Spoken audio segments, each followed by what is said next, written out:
right, and we're back with the Lakers Fast Break podcast. It's Gerald Glassford coming right back at you here from Lakers Fast Break, Pop Culture Cosmos, Inside Sports Fantasy Football, and Game Source. We truly appreciate everyone out there listening to all of our shows. And if you can, please give us a 5-star review on Apple Podcasts. Plus, if you can like, share, subscribe, follow, or do anything that you can to support us right here at the Lakers Fast Break, Pop Culture Cosmos, Inside Sports Fantasy Football, Game Source, our friends of the Hoop Heads Podcast Network, Golds, Cards, and Breaks. That's our guest today. So you got to go ahead and support where he's at goldencardbreaks.com. It is sincerely appreciated. Yes. Well, as much as I would love to say that the Lakers are the talk of the NBA heading into this season, they're not. They're not by a long shot. Even with LeBron and 50 old guys on the team and how everybody loves to joke with them about how their retirement home and all that fun stuff, but still the fact that they're going to be a title contender is always great to hear. But the place I think that is most talked about right now is in good old Philadelphia, Yes. with the 76ers and all the stuff that's going on there between the words that were said, the actions that were made, the holdout that was done, and the fact that he's back.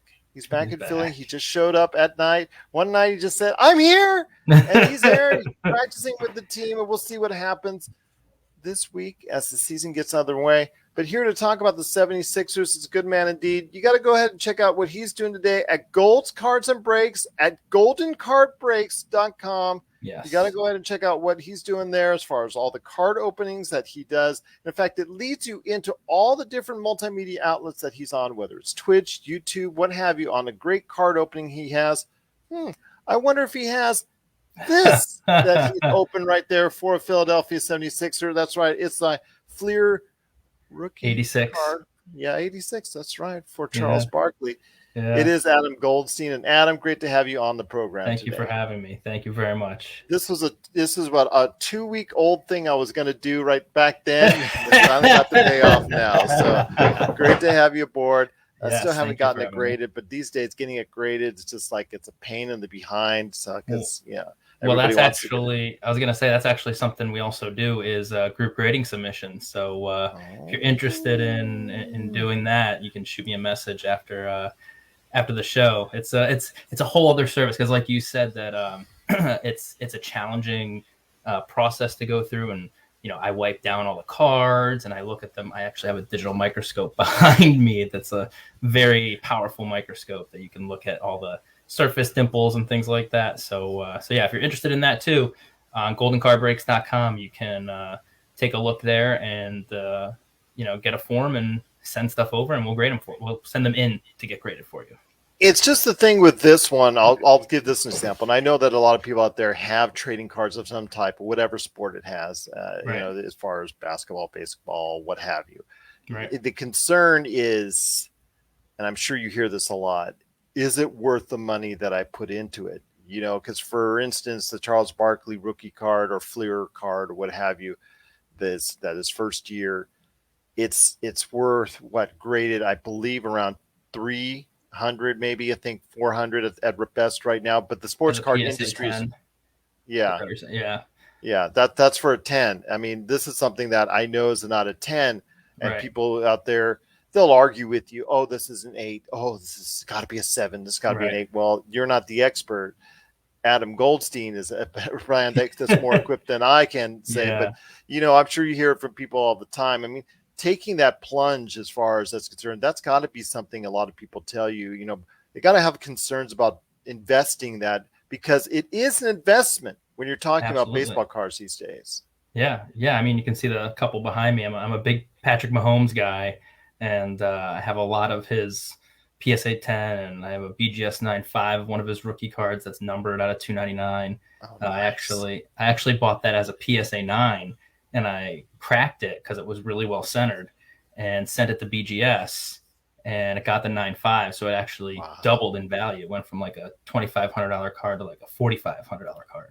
Very nice. So that's just some of the stuff that we also do is, just looking at different cards, and I'll pull a card if I think, hey, the odds of this, like that Charles Barkley, it's not worth spending $150 or 175, whatever it is, to get it graded, because here's a corner ding on this side. And, I've graded enough cards through PSA and BGS that I can kind of give a good estimate of, hey, this has a good chance of getting a PSA 10, or hey, this has a good chance of getting a 9.5, or it doesn't.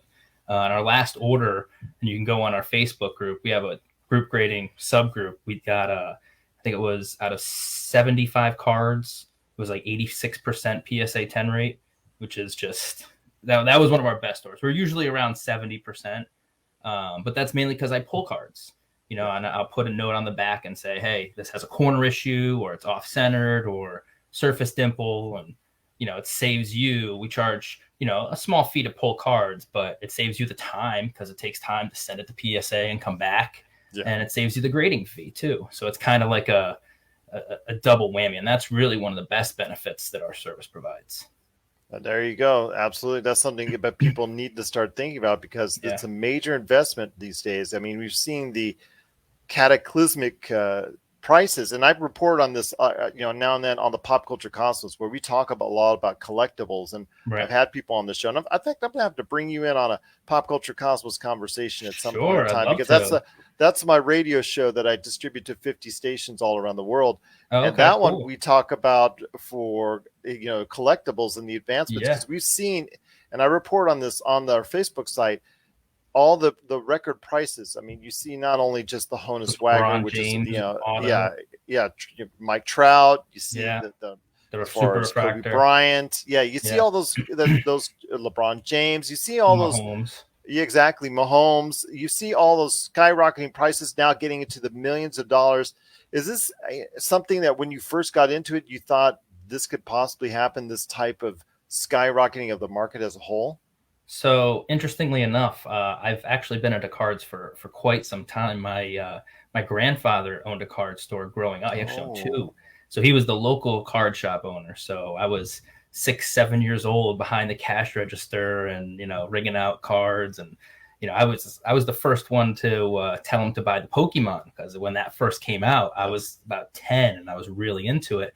And so my uncle always brings this up. He's like, I know you're truly an entrepreneur, because when he first bought it, he would sell singles and they weren't selling. And I was like, you need to sell the energy cards. You need to sell the commons. People need the commons. Everybody has the rares. They need the commons so that they can play the game. And he's like, all right, fine. You can put yours out. And they sold like hotcakes. I'm 7 years old. I'm telling them, this is what you need to do. So it's been in my blood for a long time. But you can see the Pokemon card, because the Pokemon cards, I see them at auctions. Even like you said, commons are selling in the hundreds of dollars now these days. Oh, first edition ones. It's in everything's about first edition. And if you think about it, it makes sense. Everybody wants the rookie card. Everybody wants the first edition. You want the first print because it's special, especially like, I have the numbered card of the Mahomes. There's only 300 of them that exist in the world. And I have one of them.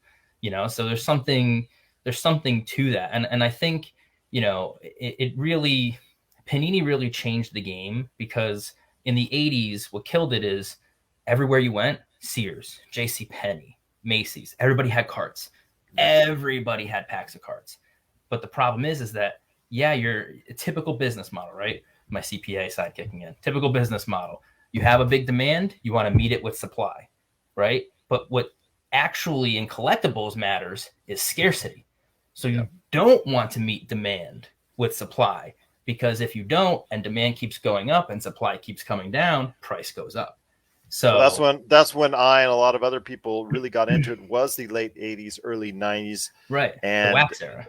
Yeah, the wax era. Oh, well, I've heard it called other eras too, but some of it's not airing for this broadcast. I'll just say that. But it is something that I think that a lot of people around that time got into, and you saw people like me that got into it casually and then just got out of it real quickly, and they got a lot of this, like you said, the wax era. They got a lot of stuff that from there that's not really that valuable. So like you said, you got to look for something that's going to stand out amongst the crowd, I think, in regards to trading cards of all kinds, Magic the Gathering included. Oh yeah. I mean, I was big into all that when I was younger, and you can kind of see it behind me, the Super Nintendo box behind me, and that was when I first started dabbling into collectibles, was, you know, retro video games, because they have taken off tremendously too because of the comic industry. Absolutely. You know, you have talk about that as well. That latest was the Super Mario 3, and then I think there was a Super Mario black box that also that's the highest one. Yeah, my friend actually has it. Oh, wow. That's awesome to Yeah, hear. Well, congratulations to him. I know that sold well over $1 million. So yeah. That's, well, his isn't sealed. No. His isn't sealed. His is okay, because I thought the one that just sold. Yeah. He doesn't have that one. It was a sealed black. Right. Yeah. That is now the highest value. He has the left Bros, not the black box. He has the yellow box where the Super Mario, the Bros. Yeah. This one I believe was the black box. Yep, that was the black box sealed, with the hang tab. Found in a desk or something like that. Yeah, and it just sold for like over $1 million. I think it's now the highest of any of the video games that are there. But again, that's just for like the next 10 minutes. Just tune in. By this time next week, there'll be something else that's rare that catches people's eyes. NES is just, but again, it proves the point of, what are they not making anymore? These old video games. You know, you might find some in a basement, but they're not actually making them anymore. And you have more people coming in. It's classic supply and demand. What happens when you have more demand coming in, no supply, price goes through the roof. And that's what you're seeing with video games. And you're seeing that with cards, strictly because, like I said, a couple of years ago, Panini took over and they changed the game by making scarcity a more of a theme. Instead of overprinting, they print a finite amount. That's why you go into Walmart and Target, or I guess Target doesn't sell it anymore, but Walmart and the shelves, they never have them anymore. Yeah, it got to that point earlier this year where a lot of individuals were going there, were fighting for it. They were trying to clear out. They were causing scenes, and it got to the point where, you know, Target said, this is not worth the money that we're investing into it. Right. Yeah. Well, because at the end of the day, they weren't making that much. I mean, they were getting some wholesale. So figure if they're buying a blaster for $10, selling it for $20, they're making $10, but they didn't get a huge supply of it either. And, you know, it's not worth the hassle of it's like the video game industry that we just talked about. The video game industry, from a retailer standpoint, I know is not a margin-based industry. It's all about getting the accessories and things of that nature. But you try to go ahead and sell a console. You sell a console, you're not selling it that much above cost. Right. The consoles, most of them they lose money on. It's the actual video game itself costs like $5 to make, and they charge you $65, $70. And it's even less now with the whole digital video games. It costs nothing. You just pay $70 for a digital. So that's why cartridges and CDs from an era gone by are becoming harder to get and very much more valuable because of that. But the last thing I want to touch on in collectibles, because I could go all day with talking collectibles. Apparently we could go all day. Yes. The one thing I want to ask, and this is reeling me back into sports related, and that is the success of Fanatics and what they have going on for the future. I want to know from you as an insider, the acquisition by Fanatics of all, many of the major sports cards, and they pretty much will by this time. What, in 2 years from now they will have 2026? It's 2026. Okay, they will have the majority of sports cards out there, baseball and basketball. Yeah. So I want to ask you, what has the mood been like because of it? Is it a fresh take? Is it something everybody's angry about in the industry? What's the feeling going into it? So right now, predominantly, it's actually been not so great, just because of the uncertainty that it has created. So, for instance, one of our biggest suppliers is a local card store that has a relationship with. So Panini will sell to distributors, and he buys directly from the distributor. So Panini essentially doesn't ship to anybody but one person. So he has a 25-year relationship with this distributor. Well, he has a relationship with Fanatics, but not the same type of relationship. So there's uncertainty with, well, what's going to happen here, right? And then the second level is, what if Fanatics just says, we're going to be the only ones selling it. You have to buy it through our website. That's it, period. No more card stores, which I don't think they would do. I think they'd shoot themselves in the foot, but they could do that. They could just say you can only buy, licensed product off our website. And you would see breakers really get hurt with that. You would see local card stores get hurt with that. And it's just created a lot of uncertainty in the entire marketplace. And if anything needs to happen, is it just needs to be finalized. Like, what is the actual end result? Where are we going? What is it? When is it exact? Because they said 2026, Yeah. but what if they come in? For instance, Fanatics could say we're buying Tops, and Panini, you're caught holding the bag when your license is up. You're done. It could go vice versa. We're buying Panini and Tops, you're caught holding the bag. And then, they buy Panini and they have a license now, and then they start, sending the products out now. So it's like uncertainty. That's the best way to put it. There's a lot of uncertainty in the market. And I think you've seen that in the prices because, we're in basketball season and prices have gone up, but not like they have in the past. Usually it's very even. Off season goes down, preseason goes up, then it kind of tapers off. And football was that way, but it just didn't see the spike that, at least what I saw, it did not see the same spike that it has in the past. So I think that has a lot to do with it. Just overall uncertainty. I'm telling you right now, I could talk again all day about collectibles and things of that nature with this guy. Again, it's Adam Goldstein. You got to check out what he's doing at Gold's Cards and Breaks at goldencardbreaks.com. That's goldencardbreaks.com. Goldencardbreaks.com. And send him a message if you have a question on a card that you're looking at and things of that nature. Yeah, you got a team of people working with you that'll help them out too. Yeah. We have my business partner, and we actually have one employee. So there you go. They've both been very, very helpful with everything, because I could not do it myself without a good team in place. It's a lot of work, from intake, putting the cards in, to getting them to me so I can wipe them down and take a look at them, and then put them in, the card sleeve, and then getting them ready to ship out. I mean, it's a process. It's a process. So they are invaluable. Well, I'll tell you what, the mood now will switch to something a little bit heavier, and that's going to be the Philadelphia 76ers, because this week, we're back to playing, and, with everything that's gone on with the Ben Simmons drama. First off, some of it was caused by Ben Simmons himself, obviously his work ethic and as far as not being able to go ahead and develop a shot and things of that nature. And I could just tell by the Philly crowd that they're going to be upset with them, in regards to what's gone on. But I don't blame him for wanting out after what was said and done in that playoffs. But a lot of that was self-induced because of the fact of how he played in that playoff game. I blame him 100%, because I blame my generation for this. And this is probably a little bit of unpopular take, but it's the truth. You're a professional. You got to have tougher skin. You have to. You know how much they're paid? I'll take it if I'm paid that much. It's just, come on. Like, if you have a bad game, own it. Look, It happens. It happens to the best of us. We had a bad series, and you know what you say? I'm going to come back next year. I'm going to own it, and I'm going to be better. That should motivate you to be better, not motivate you to, honestly, act like a spoiled brat, because that's how I felt this entire time, is that he's and similar with Carson Wentz.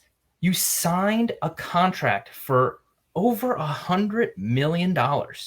And then the year after that, you don't want to play for them anymore. So you demand to be traded. In what other industry in the world do you get paid $100 million and then get to act like that? Not too many that I know of. I know if I was paid that amount, I'm pretty sure that I would try to be happy where I'm at. But yeah, it just, the things that they're done these days, because these guys are paid a lot of money. But with Ben Simmons, it's just a matter of, okay, he did not develop his game, and it came to bite him in the end, and that's what it did, and which is whose fault? His fault. Yeah, ultimately, it does come back to what he didn't do out there on the basketball court, and now we have this extremely or in practice. Or in practice. Right. Well, you know what Allen Iverson says about practice, but when it comes to that, it's something now has created this uncomfortable environment. And now it's like a daily watch to see what's going to ultimately happen in Philadelphia. Obviously, the crowd, when he plays in front of them, is really going to be very upset with him. Right. We know the Philly crowd, they snowballed Santa Claus. So, they're probably in North America probably the roughest crowd. Yeah, exactly. They're probably go there in the middle of Philadelphia and see what happens to you right there. I'm pretty much right. I mean, I walk around. I'm in Philly, so I walk around with it proudly, especially all right, these days. Fair enough. You got Teflon on when you do? No, I'm No a pretty big bulletproof vest or guy. anything? Okay. No, I'm a pretty big guy. I'm not too worried about it. Okay. Fair enough. It's not fair that enough. bad. It's not that. Okay, it's not that bad. But it is still, to an extent, there's certain occasions where the Philly crowd can be a little bit rougher than most.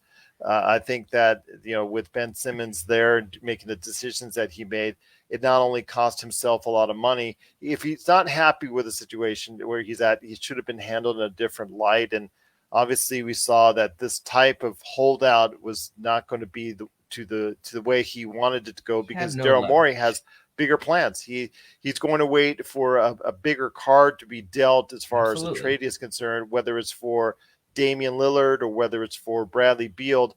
Right. Bradley Beal, I don't think he's going to be able to get either one of those without giving up more than Ben Simmons, because I now think that Ben Simmons is just. Unless you go ahead. Go ahead. Go ahead.